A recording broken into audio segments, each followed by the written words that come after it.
Galera, entendendo os fatores em jogo. Então, que tipo de fatores que causam aí a sazonalidade e como que vocês podem capitalizar em cima disso, tá? Então, tem dois principais fatores que alteram, que causam a sazonalidade.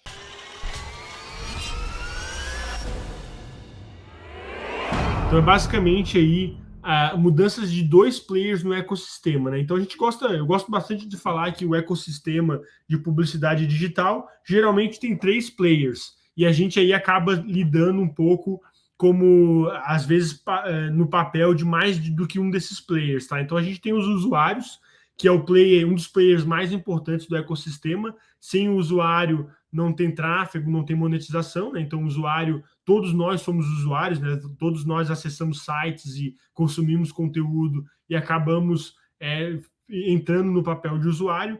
A gente tem os anunciantes, que é quem paga a conta no final do jogo, que é quem está interessado em chegar nesses usuários e pagar, né, para aparecer para esses usuários, gerar conversões, gerar vendas e por aí vai.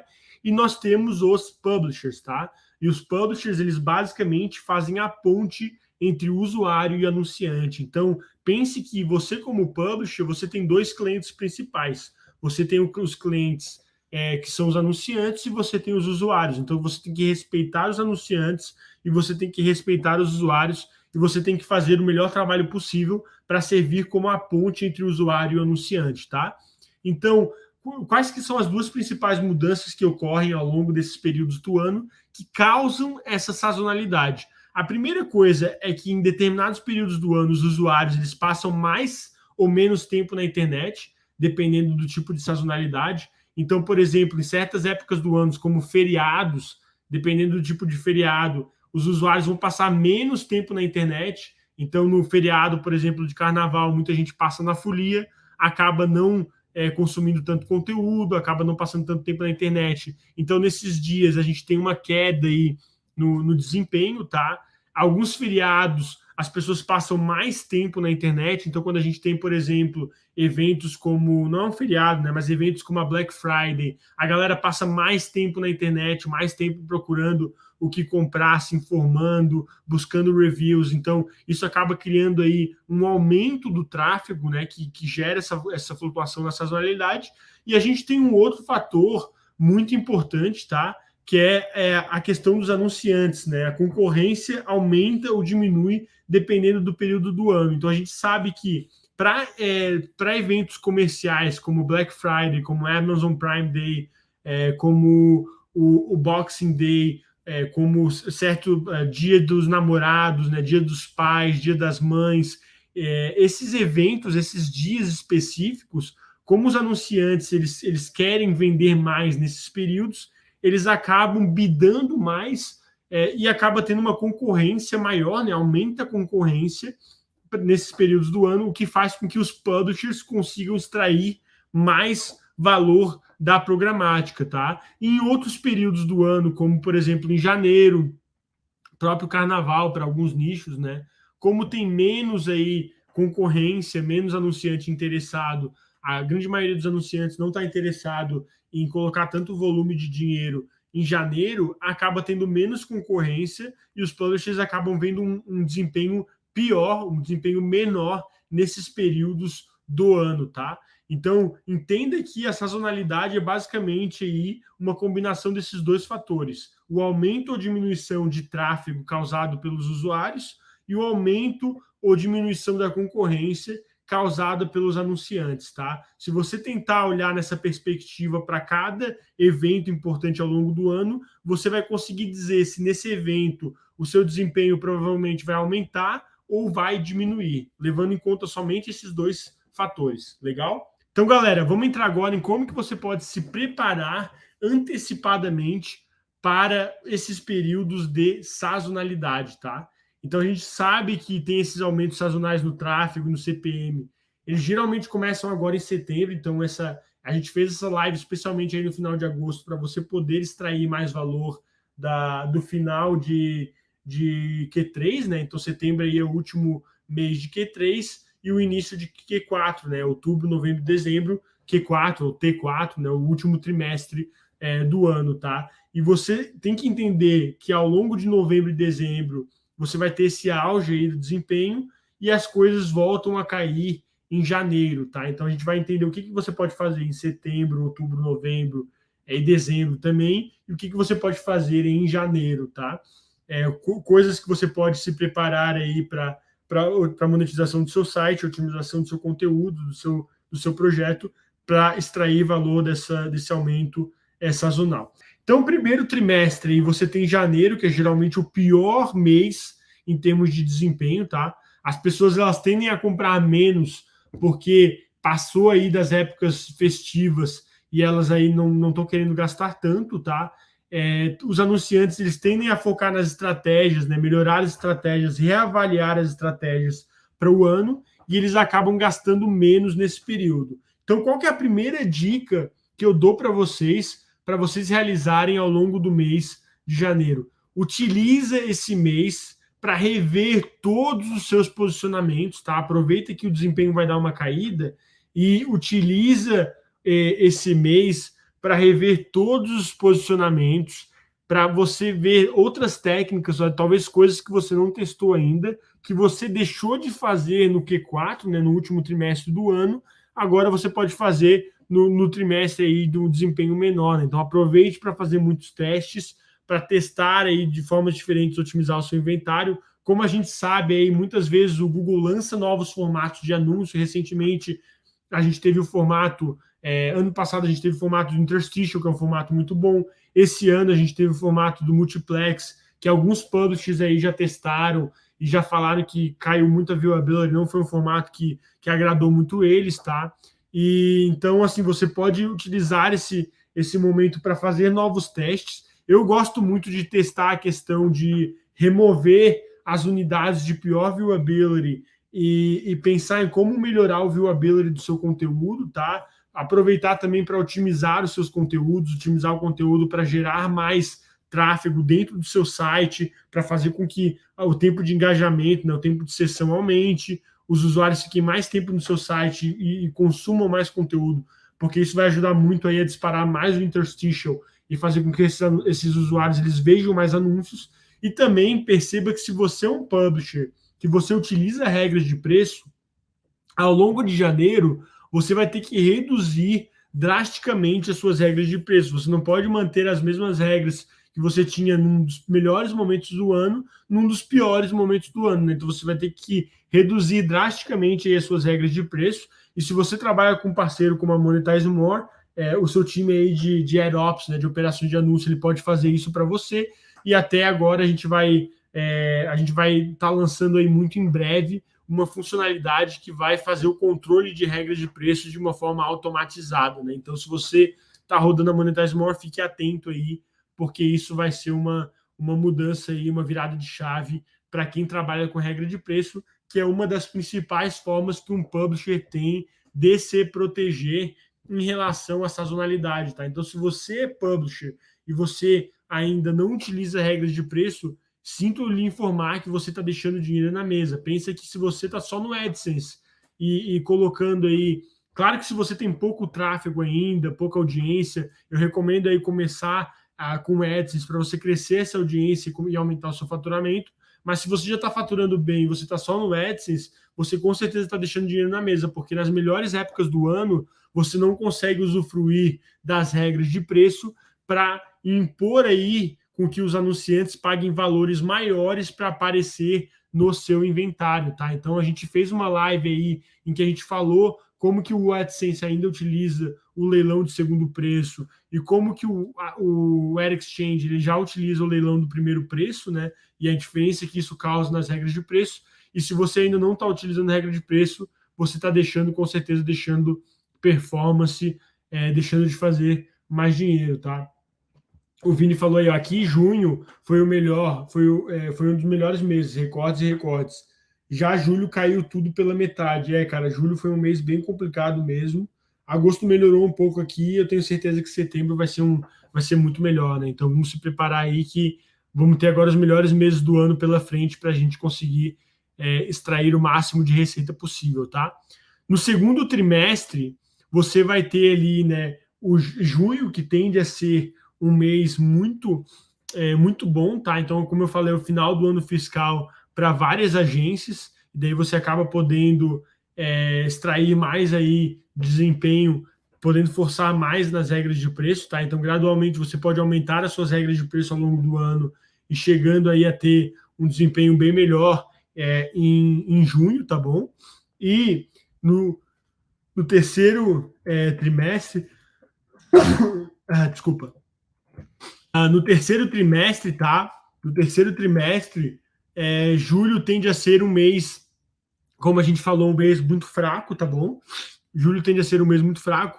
Agosto melhora um pouco, mas a diferença ela começa a ficar bem notável a partir de setembro, tá? É setembro que o negócio começa realmente a alavancar, tá? Então, que dica que eu tenho para vocês ao longo do terceiro trimestre? Então, reduza as regras em julho, tá? Comece a aumentar mais agressivamente na segunda metade de agosto. Você pode otimizar os seus ad placements, tá? Os seus posicionamentos de anúncio para maximizar o seu viewability. Para quem acompanha o canal aqui sabe que eu falo muito de viewability. Eu acho que é um dos principais drivers, né, de performance para publishers, tá? Então, se você tem um site, você tem um viewability baixo, o que seria um viewability baixo? Um viewability de menos de, por exemplo, 60%. Se o seu viewability médio é menos de 60%, tem muito para você melhorar, tá? Nos projetos que eu trabalho, a gente consegue manter o viewability acima de 75%. A gente está chegando perto, bem perto de ter dias aí com viewability próximo de 80%, tá? O que seria um recorde aí para a gente. Então, otimize os seus ad placements, os seus posicionamentos para maximizar o seu viewability. Lembre que muitas vezes menos é mais, tá? Você ter menos blocos de anúncios melhores posicionados vai aumentar a sua média de viewability, você vai conseguir extrair um CPM maior desses anunciantes e muitas vezes você acaba fazendo mais receita. Muitos publishers têm essa impressão errada de que eles precisam colocar mais blocos de anúncio para melhorar o desempenho, mas muitas vezes, se você tirar os piores blocos, você vai melhorar a sua média de viewability, os anunciantes vão começar a bidar mais para aparecer no seu inventário, esse aumento de competição vai aumentar muito o CPM e vai mais do que compensar a diminuição de impressões que você teve por estar rodando aí um inventário mais enxuto, né? Então faça esse teste. Se você roda 5 unidades de anúncio, tente pegar a pior unidade de anúncio, tirar fora e ver como é que isso se comporta. Sempre esteja testando isso, porque você sempre tem que tentar melhorar ao máximo o seu viewability, tá? E uma das melhores dicas que eu posso te dar como publisher para melhorar o seu viewability, eu falo muito do viewability porque é uma das melhores formas de você se blindar contra a sazonalidade, tá? Ou a favor da sazonalidade. Os publishers que têm o maior viewability, eles vão ver o melhor desempenho nas melhores épocas do ano e eles vão ter uma redução menor de desempenho nas piores épocas do ano, tá? E uma das principais dicas que eu posso te dar para melhorar o seu viewability é você disparar mais o interstitial no seu site. Quanto mais o usuário navega dentro do seu site e mais ele vê o interstitial, que é uma unidade de 100% de viewability, maior vai ser a média de viewability do seu site, tá? Então essa sim é uma das coisas mais fáceis assim de ver num site. A primeira coisa que eu coloco, assim, que eu tento olhar quando eu estou analisando um site, é se eles fazem, se o publisher tem uma boa estratégia de utilizar o tráfego internamente dentro do seu site, tá? Então, se eu entro num artigo, que o artigo não tem nenhuma recomendação para outros artigos ao longo do conteúdo, que essa recomendação, essa CTA, ela não é uma boa CTA, uma CTA clara, né, que atraente, que tem uma cópia atraente. Se o publisher, quando faz recomendações para outros artigos, ele abre esses artigos em abas novas, o que não vai disparar o interstitial. Então, a hora que eu entro no site eu vejo isso, eu já vejo um publisher que está deixando dinheiro na mesa todo santo dia, tá? Então, melhore os seus posicionamentos e foque em aumentar, claro, sem aí atrapalhar a UX do seu site de uma forma assim que não seja agressiva, mas foque em melhorar disparar mais o interstitial dentro do seu site, porque a viewability vai aumentar. Outro teste como publisher que você pode fazer é se você roda o anúncio de rodapé, se você roda esse anúncio, tenta rodar esse anúncio no topo ao invés de rodar embaixo. Assim, eu já testei tanto embaixo quanto no topo e a gente percebeu um aumento de desempenho ao passar esse anúncio de baixo para cima, tá? Um aumento de desempenho e um aumento de viewability. E o rodapé, ele é um outro anúncio de alta viewability, tá? Geralmente o rodapé, ele tem mais aí de 80% de viewability, porque ele fica fixo aí na tela. Então, se você não roda o rodapé, você também está deixando de melhorar aí o seu viewability. E não seja aquele publisher, vou até colocar aqui em negrito, caixa alta para vocês, não seja aquele publisher que coloca anúncio no final do conteúdo, tá? Quando eu entro num site e eu vejo aqueles blocos de anúncio bem no final do conteúdo, lá no final mesmo, às vezes tem gente que coloca até depois do artigo ter terminado, assim, coloca bloco de anúncio, eu já vejo um publisher que está aí jogando a sua viewability lá embaixo, tá? Então não seja esse publisher, esses anúncios no final do conteúdo, eles não geram quase nada de receita, é muito melhor você pegar e reaproveitar esse usuário dentro do site, fazer ele navegar para um outro conteúdo, com uma boa CTA, para você aproveitar melhor a monetização desse usuário, tá? E se você ainda não faz isso, utilize aí o lazy loading para implementar os seus anúncios, porque isso vai ajudar com que você com que os anúncios sejam carregados à medida que o usuário chegue perto dos blocos de anúncio, tá? Para quem está na comunidade aí de monetização de sites, a gente colocou um vídeo sobre implementação do Ad Insert lá dentro da comunidade. Eu mostrei aí um vídeo bem rápido para vocês de como que eu implemento os códigos de anúncio dentro dos meus projetos, tá? Mostrei bloco por bloco como que eu implemento, como que a diferença de client-side para server-side. Então, se você ainda não viu esse vídeo, você está deixando de melhorar aí os seus posicionamentos, corre lá na nossa comunidade e assista esse vídeo aí, que vai ajudar você a melhorar os posicionamentos, tá? Vamos lá, então. Otimização de ad placements. Eu gosto muito de falar dos melhores tamanhos de anúncio, tá? Então, esse aqui é um negócio bem legal para você anotar, para você testar em determinadas épocas do ano. Então, digamos que você é um publisher e que você tem acesso aqui, esse screenshot aqui, se você quiser tirar um screenshot, depois repostar isso, hashtag melhores anúncios, melhores tamanhos. Esse aqui é basicamente aí um compilado dos melhores tamanhos de anúncio que um publisher precisa ter no seu site, tá? Dependendo aí do posicionamento. Se você é um publisher, muitas vezes você não está utilizando todos esses anúncios. Então, como publisher, é interessante que você utilize, se você não está utilizando algum desses blocos, desses tamanhos, é interessante que você teste adicionar um desses blocos para ver se o desempenho melhora, tá? Então, por exemplo, no mobile, disparado, 300 por 250 e o 336 por 280 são os melhores tamanhos. Se você roda o Anchor, né, o rodapé, o 320 por 50 e o 320 por 100, eles são os melhores tamanhos, sendo que o 320 por 100 ele é um pouco mais agressivo, né, mais invasivo, mas ele tem um desempenho melhor que o 320 por 50.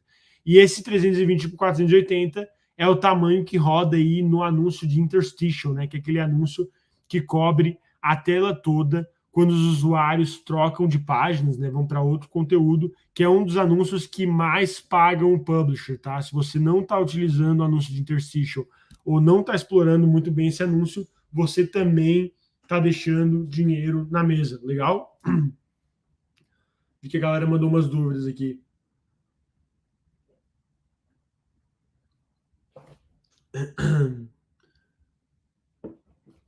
A Aninha falou assim, então, eu sou novata, mas eu já percebi essa sazonalidade aqui. Comecei em novembro de 2019 e tem repetido. Esse ano foi igual ao ano passado, mas com certeza a escala tem a ver. Com certeza. O Rick falou, peguei esse insight do bloco no final do artigo errado no Hangout com o Edu Borges. Legal, cara. Inclusive, estou por instalar o Lazy Loading. Cara, coloca o Lazy Loading que vai fazer bastante diferença no seu desempenho, tá? utiliza o responsivo, não seria melhor? Lucas, tem que testar, tá? No AdSense, se você não domina muito da implementação, o responsivo ele pode ter um desempenho legal, até se você roda Auto Ads, pode ter um bom desempenho. Se você utiliza o Ad Manager e você gosta de ter uma implementação customizada, eu gosto de usar blocos flexíveis. O que seria blocos flexíveis? São blocos com vários tamanhos, mas eles não são responsivos, tá? Responsivo é um bloco que muda de tamanho com um device. O flexível é um bloco que tem vários tamanhos já declarados e você pode utilizar esses tamanhos e testar tamanhos diferentes para performance, né? Então, por exemplo, no mobile, para unidades dentro do conteúdo, eu sempre tenho o 300 por 250 e o 336 por 280, tá? Bacana? E galera, chegamos aí ao último trimestre do ano, tá? Então, o último trimestre do ano, ele é o melhor trimestre do ano. Ele é o melhor trimestre do ano. Nesse trimestre, você vai ter aí diversos feriados e datas relacionadas às compras, e essa é a data aí que você pode extrair mais do tráfego do seu site. Então, você tem que se preparar para gerar o máximo de tráfego possível ao longo do último trimestre, porque é nesse trimestre que muitos publishers eles fazem um faturamento muito grande, tá? Então, tem que se preparar o máximo possível. E uma dica que eu gosto de dar, que é uma dica que eu não vejo muita gente fazendo, tá? É utilizar o Google Trends para detectar tendências sazonais.